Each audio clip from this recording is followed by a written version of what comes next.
Hey everybody, it's Mary with Time TV.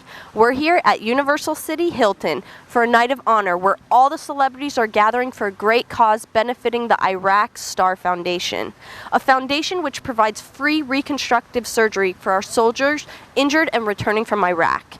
Tonight's events not only include performances by comedian Dennis Miller, but also a live and silent auction as well as many celebrity arrivals. Let's go check it out.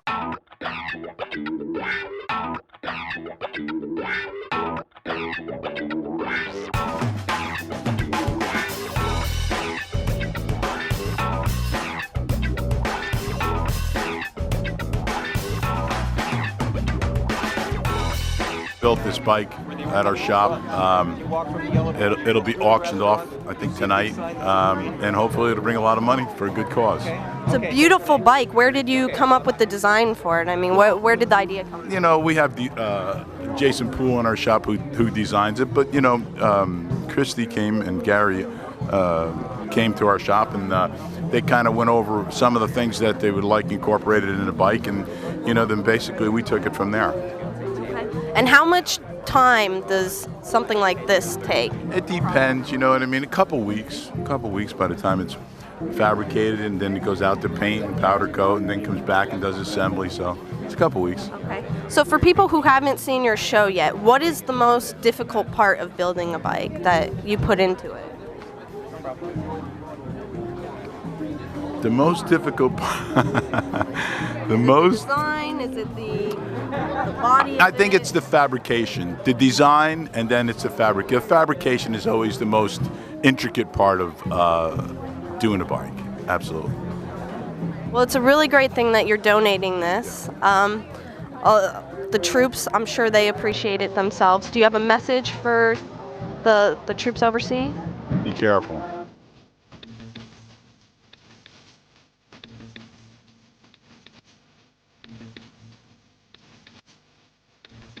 I'm 25, injured 2006. I have a 4-year-old son, from Kansas. And where did you serve? I served in the Army in Iskandariya, Iraq. And we appreciate everything that you do, and I think I speak for everybody when I say, you know, we're very grateful for everything, and we're glad to honor people like you here tonight. What do you think about them honoring, you know, the U.S. troops like this and events that pretty much thank you guys? I know I appreciate it, and I know all the other injured soldiers here appreciate it. I mean, we can't thank people that come out here and do things like this enough. I mean, once you get out of the Army, you go to the VA, and really, at that point, it's just whatever you can find, whatever you can do for yourself to make your life better is pretty much on you. For people like Maggie to come out here and bring up an organization, Iraq Star, to come out here and do things like this and support troops and help us to try to better our lives, make us look, feel more like we were. We can't thank them enough. I mean, the appreciation that we have, you can't even express in words.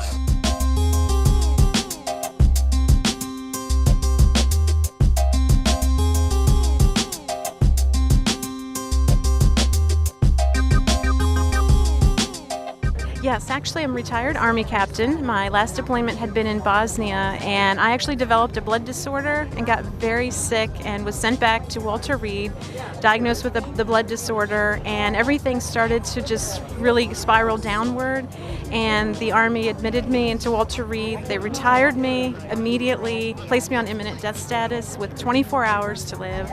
The social worker had been called in to start funeral arrangements with my parents and asking them literally if they wanted me buried at Arlington National Cemetery or to take my body home.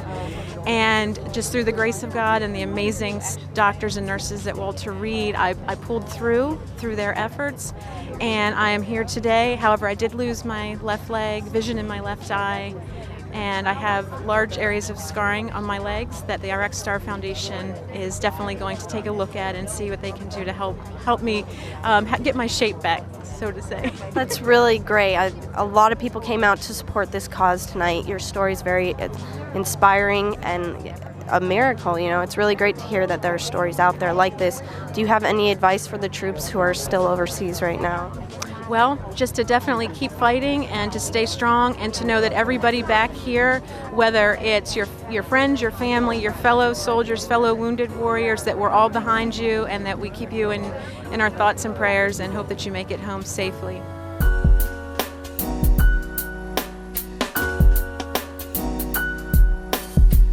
I serve in Beverly Hills. I'm a plastic surgeon, and I'm the medical director of Iraq Star.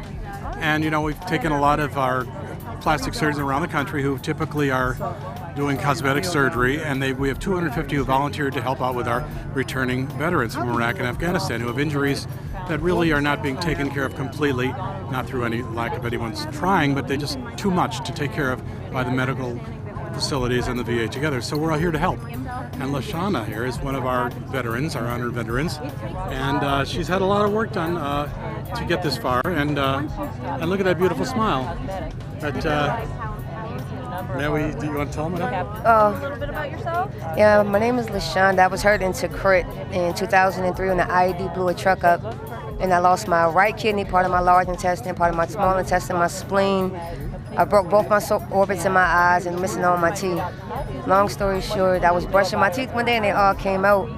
And I was stuck between a rock and a hard place. And then, by the blessing of God, I met Maggie Lockridge, which is the greatest woman of all time. She's awesome. And she's gotten me to where I am, not just help myself, but a lot of other people who without our rock stars' help, wouldn't be where we are today. So we really appreciate everything that you've sacrificed for this country, and you as well. I mean, there's a lot of, you know, organizations and foundations going on. What made you or attracted you to this one? Well, there are a lot of sort of support groups for the veterans. Maggie actually started. She mentioned Maggie Lockridge. Maggie and I used to work together for many years. She started the aftercare facility in Beverly Hills, where we used to send all our patients after facelifts. And she did it for about 25 years, and then she retired. And then she got inspired by watching some video of the returning veterans, and she said, "I can help. I know all the good plastic surgeons in Beverly Hills."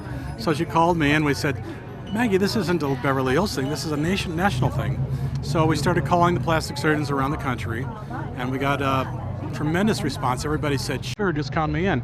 And even the ones who had not volunteered, when we had someone who lived in their particular area, and I would call them, they said, "Oh, absolutely, we'll do it. Just, you know, send them down."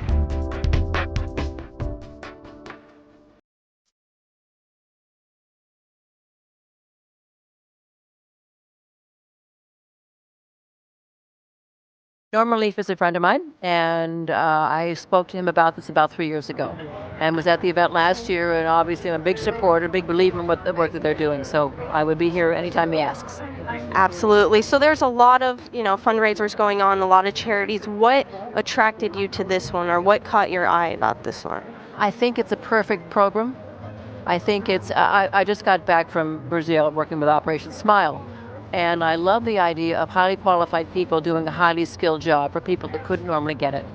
Obviously, Operation Smile is just that, but Iraqi Star is the same thing. It is helping soldiers that have given everything for us in an illegal, immoral, unthinkable war, been sent over there and not been protected profoundly enough, and come back seriously injured. And as good as our program is with the veterans, it's not good enough. And I see I'm getting angry. Iraq Star has picked up the slack and is providing services for men and women of the armed forces that are injured and can't get satisfaction for the outer repair of the damage of war. And we hear a lot about the war, but it's different when you see it and you see the consequences and you see the injured troops. What else do you think, other than red carpet events, that we can do to raise awareness and show the civilians what else is going on? Well, I think we've been in 8 years in a process where we weren't allowed to see it. We weren't allowed to see soldiers coming home with draped coffins. Families weren't allowed to go to the airports to pick up bodies. The media was not allowed to show pictures of what was going on in war. So we've been completely stifled as far as the information goes. I think that's beginning to change. I hope it is. And as far as Iraq Star goes, get the word out. You've got soldiers out there that have no idea that we're doing this job and who need the help, and will so thoroughly be given the help in a moment if they just reach out. And do you have a message for the troops overseas right now? Oh, gal. We just love you so much. And while you're there, we are so in your corner, so supporting you, so praying for you, so embracing you, and are waiting for you to come home.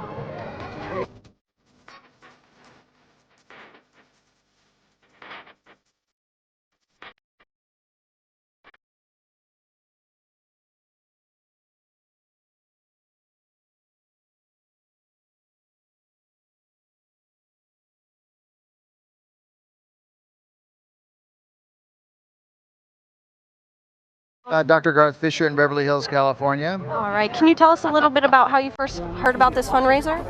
Gosh, I heard about this fundraiser from a friend actually, and Maggie Lockridge used to run a surgical, aftercare facility that I use with my patients, and I heard about it, and I really, really want to help the soldiers out. So I was wanting to donate some, free plastic surgery for them. And it comes from a very special place in my heart because my father was a prisoner of war in Vietnam, and he was captured, and although the government said that he was dead, we found out that he was alive, and so it was quite a story for me for 17 years not having a dad, and so I'm really, really excited about being able to help out. I can only imagine it being my father, and I want to help, whoever's injured in in the war. Sure. And there's a lot of charities going on. What drew you to this certain one? Well, I've taken care of some soldiers that have been in the Iraqi War and Desert Storm, and then I knew Maggie, who's a really great lady, and so it's pretty easy. It was a pretty straight line for me to help. And a lot of people don't realize it, but you guys are heroes in your own way, by offering your services, and we really appreciate everything that you do. I consider myself a doctor, not a hero. The real heroes are those people out there dodging bullets and the things that they go through and the trauma to them and their families I've experienced firsthand. And if I can do something to help some family and some soldier, I feel like I've kind of completed the circle in my own life. Exactly. So well, we appreciate all that you do, and have a wonderful night. Thank you very much.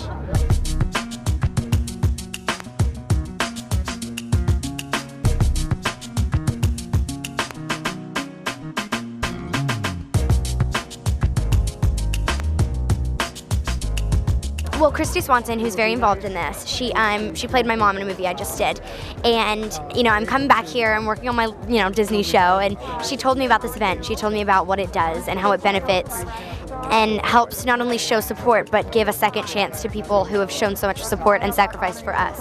And I absolutely had to, and I rearranged my schedule to be able to come here because I just believe in it so much. It's one of the best events that I've been able to get to go to, and not only is it an event, but it's where you actually get to see things happening. So that's really great that you partake in events like this. Do you have any ideas on how we can pretty much reach out to the younger generation and give them awareness as to all these things that are going on? Definitely. I believe so much in the younger generation, and that's kind of why I love, that Disney does have a younger or my age demographic, is because they kind of tend to be inspired easily. And I think that as we grow and as we search, we kind of look for, we have this power that either some people use it, yelling at their mom or whatever it is, but they have control and they have the ability to change things and like seeing things happen based off of what they can do with their hands. And so to be able to show awareness and show, this is something that you can get involved in, whether it's raising money for or raising awareness for and other things. I mean, even the environment right now is very big. So being able to tell them that they can make a difference in small things that they can do is just unbelievable. And that's why I love coming to things like this.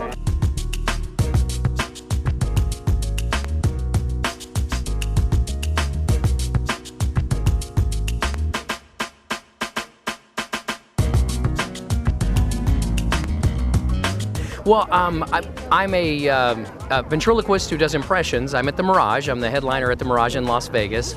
And the reason I'm here is just because I'm always behind anything that shows appreciation to our veterans. In my show, every single night, I ask the veterans to stand, and the people in my crowd give them a wonderful ovation. And I just feel that it's incredibly important for us to make sure our veterans know that they are appreciated, that they are considered heroes by those of us civilians back home who don't have to go out there and fight the fight. And so there is no more important event to me than to make sure our veterans know how much we appreciate their sacrifice. And I'm sure they appreciate that. Now, you have a package that's for auction. Is that correct? Can you tell us a little bit about that? Yes, I do. It's 4 tickets to the show and VIP treatment, a personal backstage meet and greet, and so I'm hoping that people bid a lot for it, and I'll make sure and treat the people that get the auction and get the 4 tickets. I'll treat them like stars.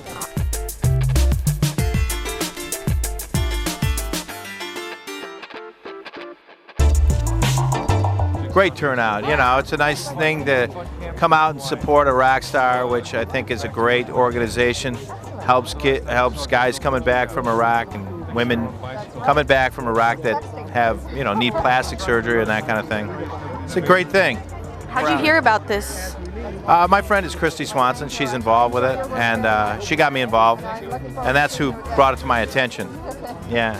And what other things other than red carpet events do you think that we can extend our hand to the veterans or to the wounded soldiers? I think show our appreciation, our token of appreciation. Yeah. Well, sometimes they come in from off the ship, and when they get there, you know, I think it's nice to have people show up and say thanks. You know, I always think that's a nice thing to do. You don't have to know the people coming off the ship or coming back from Iraq or Afghanistan, but I think they set up some things that, you know, to just to say welcome home. You know, those things are. I think there was one this weekend that they were coming in off. You know, and so it's nice to have people show up. You don't have to know anyone. I think it's just nice to show up. Right. And do you have anyone, any friends or family overseas? I don't have. I have one priest friend of mine who wanted to volunteer, and he went into Afghanistan, Father Matt Foley, and I worry about him, you know, being over there because he's in some pretty heavy fighting areas. So I worry about him, but you know, I know that he's doing what he wants to do. So yeah, we hope that they all come home safe and soon. Are you working on anything, Kevin? Yeah, I'm working on. I have a movie coming out called Hollywood and Wine coming out in next year, and I directed and starred and wrote and. So, produced and yeah, the whole thing. I don't know.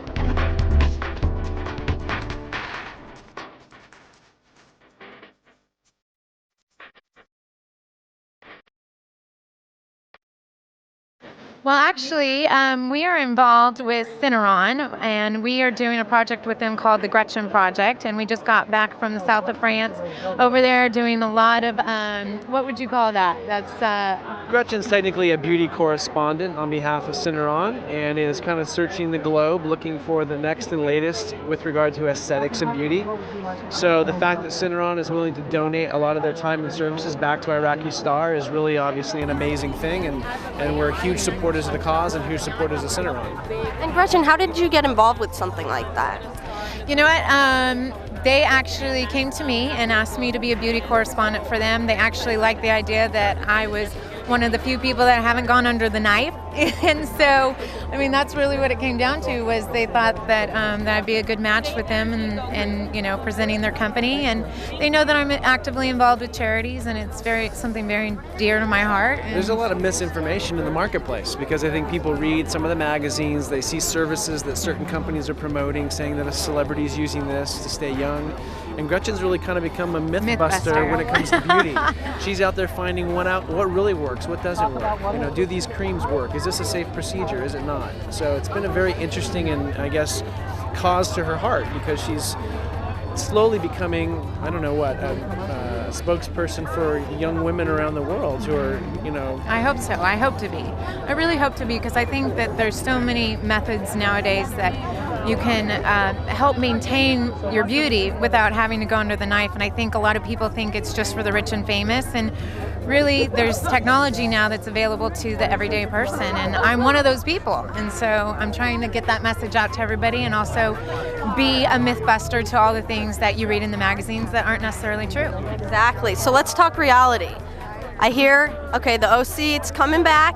You're going to bitch slap someone or knock a bitch out. Yeah, there's hair pulling, there's table flipping, there's what else have we done?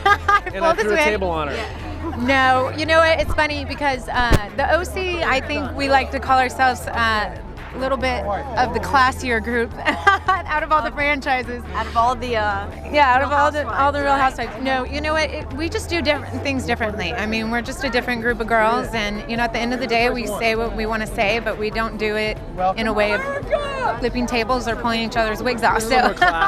There's a little more class, I think. Crazy. Yeah, there's some crazy stuff in those shows. But you know what? Each city's different, and I think that's what you see in each of the shows. Every show is different. But this year, it's going to be very juicy. Is there really that much drama, or do they just like compress it so it looks like there's constant drama? There's that much drama. Yeah, there's that much drama. Yeah, for sure. They were really mean to you the first season. Stalker. Did you find that going back and looking at the footage, you were like, wow, they're really bitches? Like, Yes, absolutely. They were tough women. They were saying that? No, I had no idea. See it on? I had no idea. Yeah, it was hard for me because it was the first time I saw them saying what they were saying. I actually thought they were my friends. So that was hard for me. But you know what? Last year I was in a very vulnerable, sad, difficult spot. And this year I'm, growing out of that, and I'm, trying to go into the next chapter of my life. And you know what? I bring it on this year. I tell the girls how I feel. Which leads me to my next question. How have you evolved as like a character on the show? Slade, are we going to see you again? I've seen you come in and out. Are we back? I don't know. You'll have to watch and see what happens. I'll watch, but I want to know now. Well, I can tell you that Gretchen has certainly found her voice this year and is not taking it anymore. She was really confused, I think, about the way the women treated her because she thought they were friends until she watched the show and then realized what they were saying and doing behind her back.